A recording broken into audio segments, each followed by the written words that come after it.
the New World Order phrase is making its way around now. One of the most ridiculous people on the internet is a guy that I have had trouble when he shows up on Tom Hartman, who I have a lot of respect for, on Tom Hartman's show, and says shit that is, besides being asinine and massively assholish, is that it's just wrong. This is Prof. Wolff. This is Professor Richard Wolff.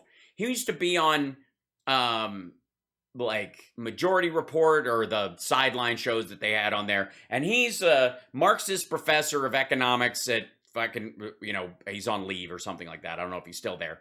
And the crucial thing you need to know about this guy is twofold. One is, every time I hear him talk about economics, he does not sound like a Marxist who really cares about this. He's just hunting for like business co-ops, which is fucking weird. And all of his suggestions about co-ops are about the taking over of already existing companies instead of a belief in the system itself growing into something. Because in our system currently, nothing, I repeat, nothing materially, legally, is stopping you from starting a co-op business. Nothing.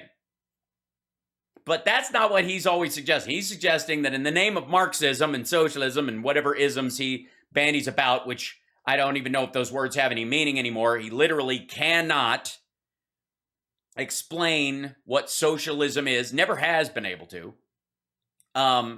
Seriously, can't define it. And how do you fucking teach something you can't define? Don't get me started. Anyways, the point is that he doesn't want to have that system show up and best the current system. He wants it to eat it from the inside like a parasite and pretend it's responsible for all the successes that have come. It's so stupid. So anyways, he's often on Tom Hartman's show talking about stuff in a way that does not sound like a Marxist professor talking about economics, but sounds like an old fart with a lot of investments complaining about how they're going to fuck the economy and that's going to ruin his 401k. Like, I swear to you, listen to any of his complaints when he's talking to Tom Hartman about economics currently, and it does not sound like he's bitching as a socialist that capitalism, other than he often will say late stage capitalism is here and capitalism's ending, which it is not, like, for fuck's sake. Anyways, that's another conversation for another time. It's just silly. He's been saying this for years. It just sounds like he's like, well, fuck, my investments are going to take a shit. He did write a book. He writes nothing but books on socialism and Marxism, and all of them are full of shit. The other thing you need to know is that this guy lied on his doctoral thesis. So he's Dr. Richard Wolff, and he's a professor. And his doctorate, he lied. The basic idea is that he to show that capitalism sucks, he showed that when the English came into Kenya, they took a census of the people that were there. When they, and he'll say, it was 4 million people, their count. And then when they took another census 5 or 10 years later, it was 2.5 million people, their count. He says that a lot. Okay, first of all, and he goes, I went to the records, at the London Library, where the fuck they keep this stuff. And he looked at that record and he read that they did this census. Okay, if you read the actual paper that he references, they did not do a census when they arrived. They eyeballed it and asked around, and they made an estimate of how many people they thought were there. And then 2.5 years later, did the same thing. There was a 4 million person estimate in the beginning, and then they were closer to knowing, after they spent some time there, how many people were actually there. That's all. They didn't kill 1.5 million fucking people while they were there. It's just silly. Thanks, Amy. They didn't do that. But that's the idea is that capitalism came in and killed all these people in Kenya in that period. And it's just, again, make your argument, but it's a fucking lie. Like, his whole statement is a lie. Okay. Hartman is awesome. Richard Wolff is a dunce and talks out of his ass. And check out the name of this one. He has a show on Democracy at Work, which, by the way, is weird because he's actually technically anti-democracy. That's weird. but that's the democracy at work is where he's for. He wants democracy. This is where they've decided they want. That's what the co-op thing is. Democracy at work is they want the workers everywhere to have a vote on what is done at the job, right? Well, at democracy at work, do you think the people there have a vote in what Richard Wolff does in his videos at all? I'm serious. Do you think they have a say? Does anyone there say, I don't think you should say that, I think you should say this? And if they did, do you think he would listen? Please. Yes, I love Tom, but when he has him on, this is ridiculous. But this is the New World Order is the title of this one. Because nobody is against making some cash on this. And so let's hear what Professor Wolff has. You know, I'm not afraid of a little diversion now and again. Here we go. An article that appeared in the Wall Street Journal written by Michael Gordon. Again. The Wall Street Journal is owned by Richard Murdoch. It is obviously a paper that has a profound right-wing slant. But if you're a rich old bastard, that's your paper of choice. That and the Financial Times. The fact that he is citing just think about for a fucking second that this is the referential point. Now, maybe he's criticizing their point of view. Let's see. On February 23rd of this year. Before the war started. He writes very smartly and helpfully about... That's good. You know, like everybody at the Wall Street Journal does. Smartly and helpfully. Richard Wolff, the Marxist, socialist professor, bastion of the left, as a regular reading. He's citing it. He's not debating it. He is citing it now. Something I think many people don't see, but Michael Gordon does. That we...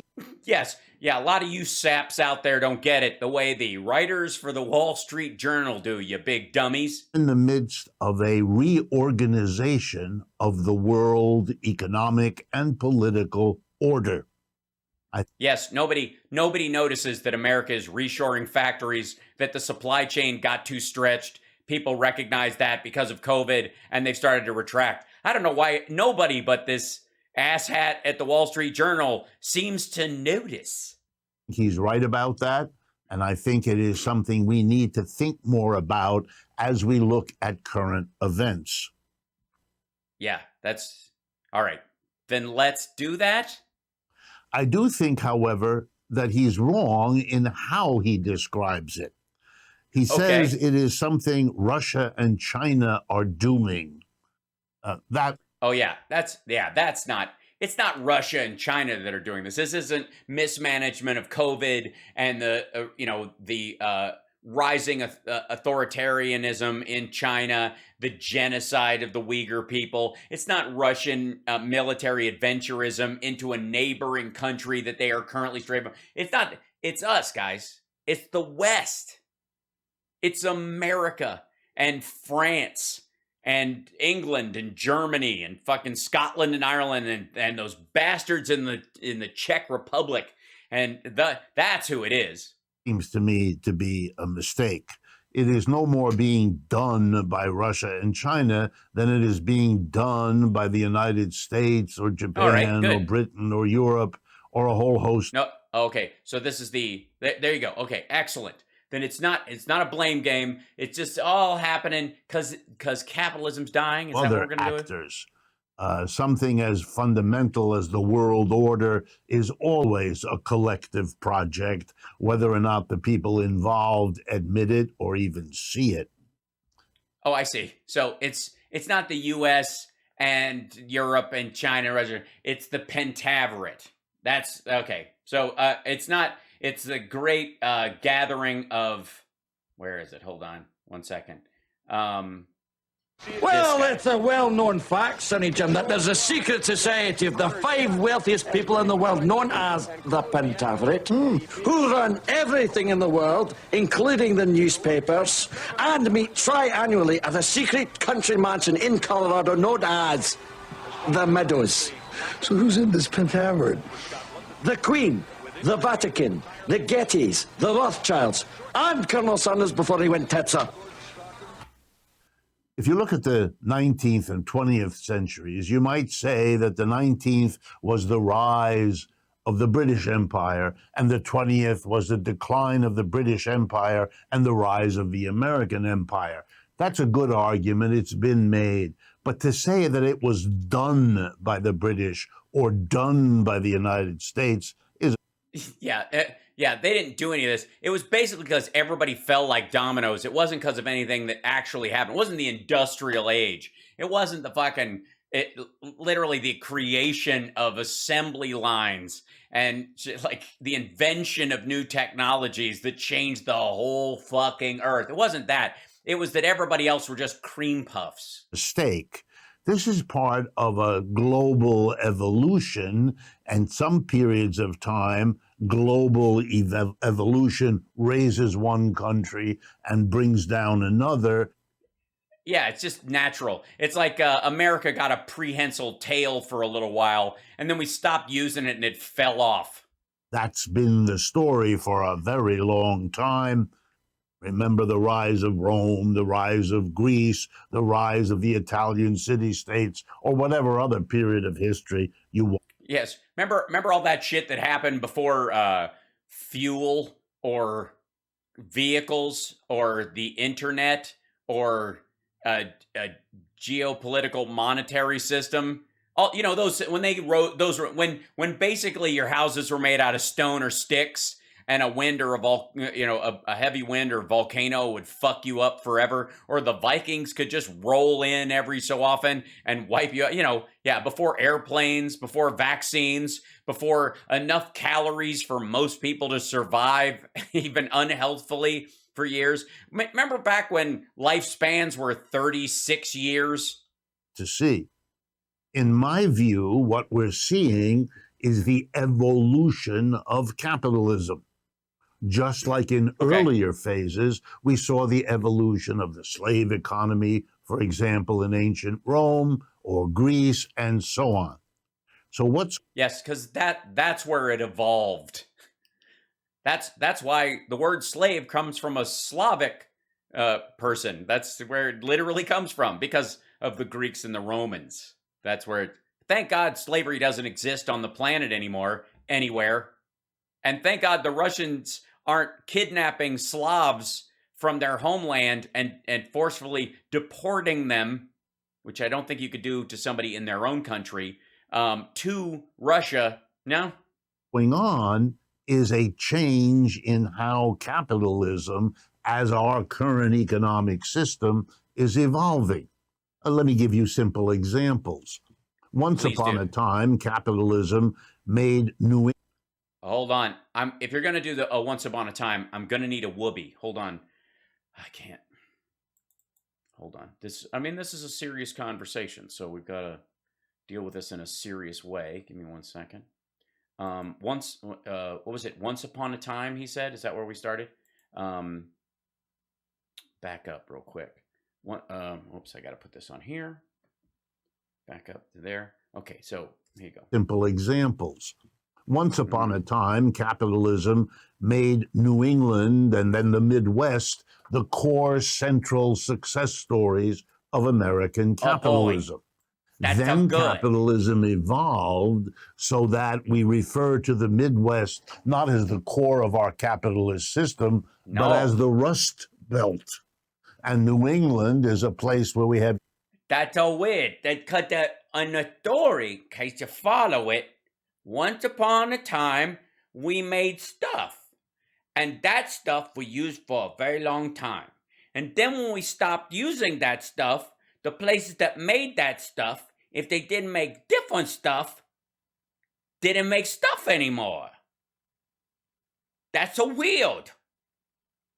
And obviously a failure of capitalism.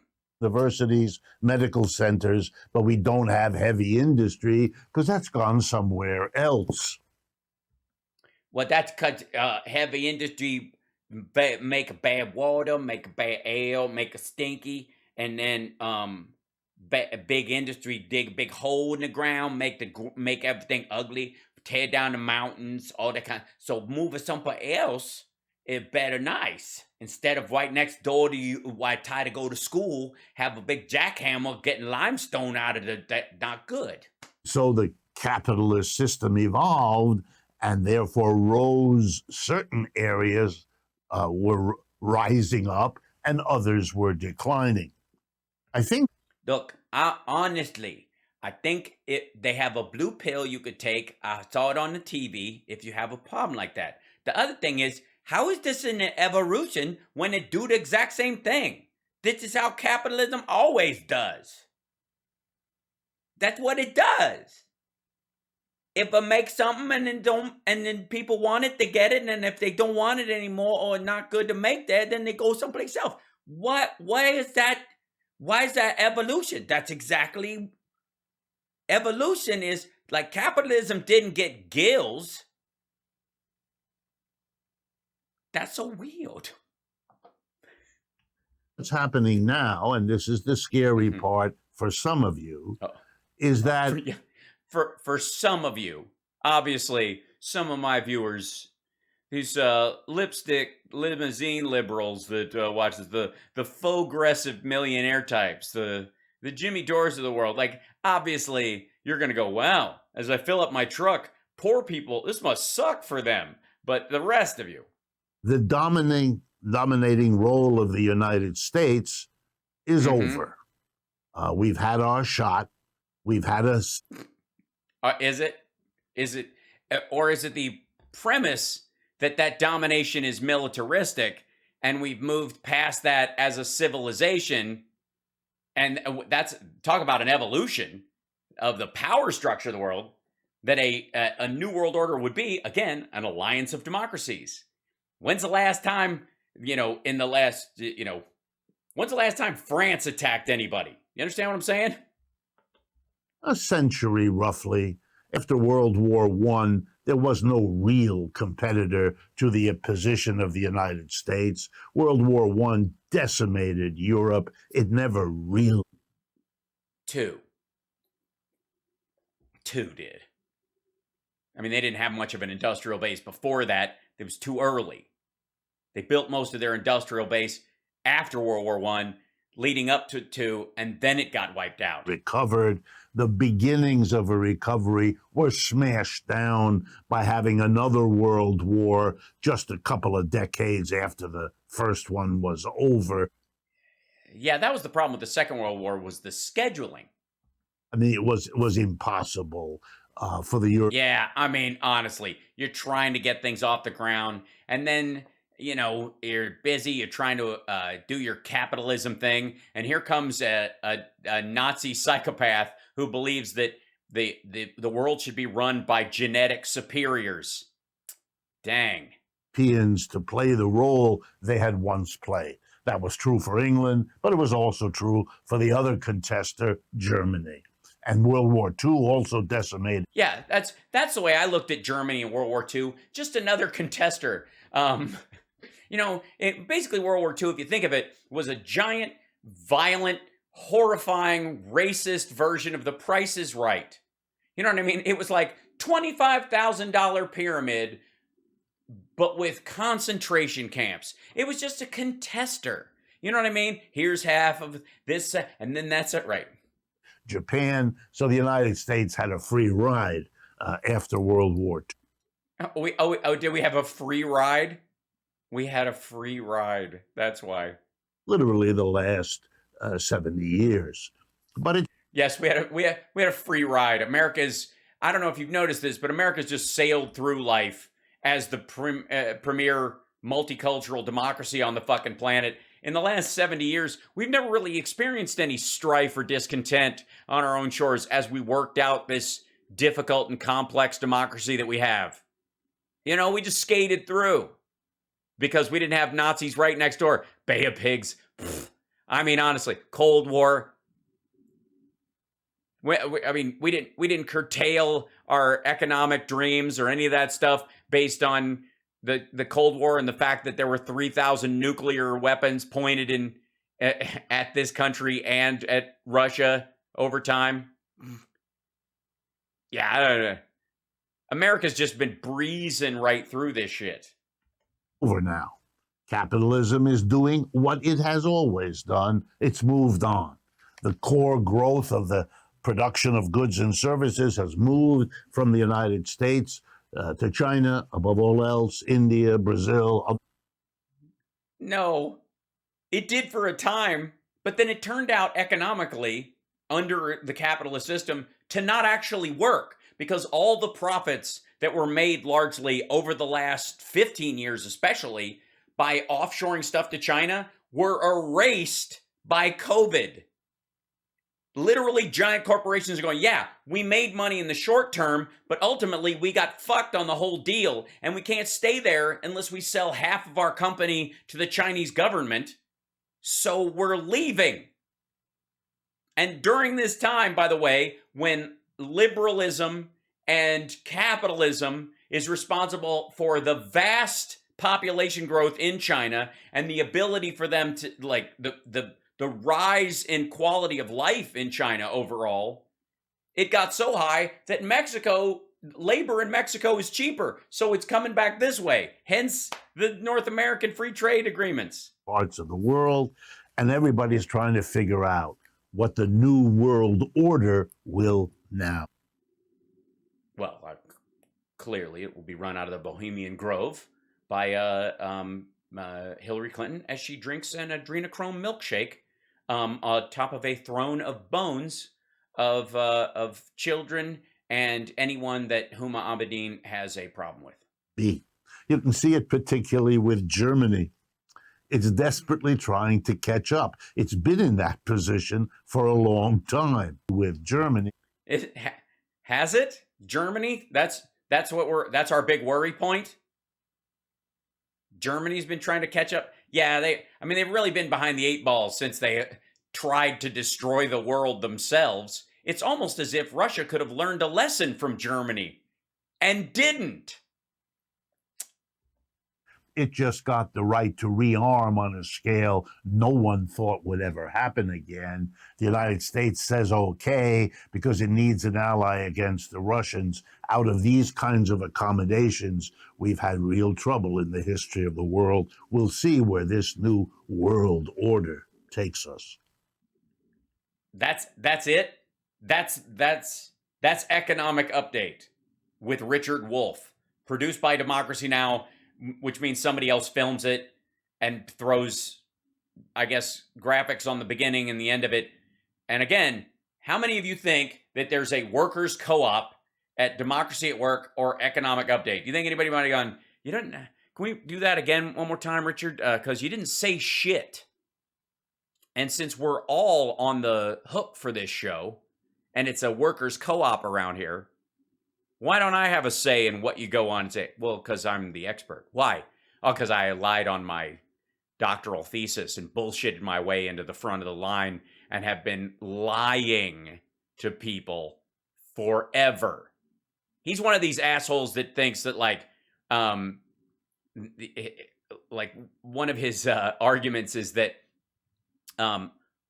working for a job where you get a wage is theft because your employer only wants, like, how does he put it? They only have use for you because they can get more from your work than they pay you for it, which is, again, like, well, fucking of course. And the only reason you work there is because you value the money that person will give you for your time more than not getting paid than that time is worth on your own. Right? Or you wouldn't work there. It's so weird. Just garbage. That's lovely, Karen. It's a mistake. It's terrible. The work they do there is pitiful. If you believe in the concepts that they allegedly believe, then support those things. But that ain't the place to do it. It's ridiculous. Where can you get some adrenochrome? You can actually order it. Google it. I'm not kidding. all it is oxidized adrenaline.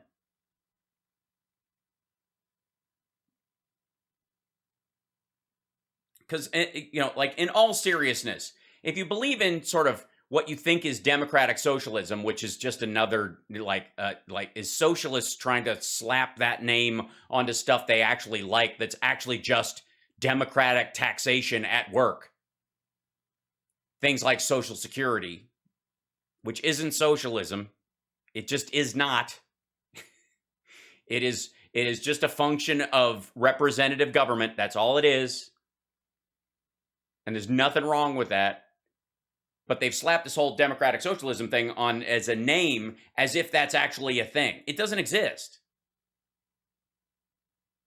Once you start determining from an administrative point of view what people deserve and what their worth is based on what your perception of resources available are,